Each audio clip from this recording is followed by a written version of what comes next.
All right, let's dive right in. We're going to break down a single social media post from Donald Trump that, well, it threw a whole lot of fuel on an already raging fire. We're talking about some really provocative language and a debate over a huge question. What does it actually mean to be an American citizen, right from the moment you're born? And this phrase right here, this is what's at the absolute heart of the whole thing. It's blunt, to say the least, and it was part of a rant that Donald Trump decided to broadcast to millions of his followers. So you have to ask, right? Where did this kind of language even come from? And what's the argument he was trying to make? Okay, so the whole thing kicks off where a lot of things do these days, social media. We're talking about Trump's own platform, Truth Social. What he did was he reposted some content from a political commentator named Michael Savage. And look, this was not just some casual share. This was a really deliberate move, a signal about an issue that Trump has been hammering on for years. And the timing of this is just everything. It's so important. This repost was anything but random. It dropped just one day, 24 hours, after Trump went on CNBC and made a very specific claim about birthright citizenship, a claim that, as we're about to see, just doesn't hold up. It really feels like he was trying to build a case in the court of public opinion. And this repost? This was Exhibit B. So what was actually in this rant that Trump decided to share? Let's get into the specifics of what Michael Savage was arguing. Because this is the raw language, the exact words that really set this whole debate on fire. Okay, so here's the core of it. Savage is basically claiming that people from countries like China and India are flying to the US for one reason, to have kids. Those kids then become instant citizens, right? And he says this becomes a kind of gateway for their entire families to then immigrate. And that phrase, hellhole, yeah, that's pretty much the most inflammatory part of the whole thing. And wow, it doesn't stop there. The language gets even more intense. The source article we're looking at says Savage actually described Indian and Chinese immigrants as gangsters with laptops. He claimed they've done more damage than all the mafia families combined. I mean, think about that comparison. This isn't just a critique of a policy anymore. It's a really direct, really harsh description of the people themselves. So beyond just those standout quotes, Savage's rant really weaves a whole story. He calls the issue birth tourism and blames it on what he calls an outdated constitution. Something written way before you could just hop on a plane. He's arguing this shouldn't be decided by courts. It should be put to a national vote.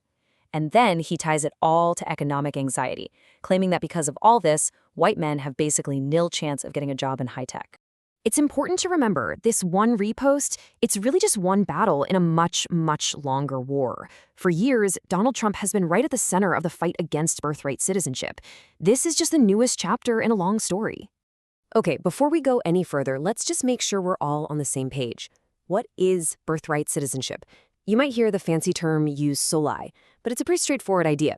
If you're born on a country's soil, you are automatically a citizen.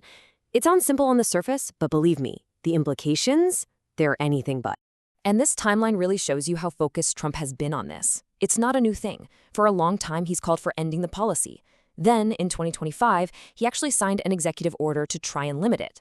Fast forward to April 2026, he makes that false claim on TV, and then, boom, the very next day he reposts the Savage rant. You can see how each action is clearly building on the one before it. All right, so now let's do something important. Let's separate the political talk from the actual facts and the law on the ground. Because when you put all that rhetoric next to the actual data, a very different picture starts to take shape.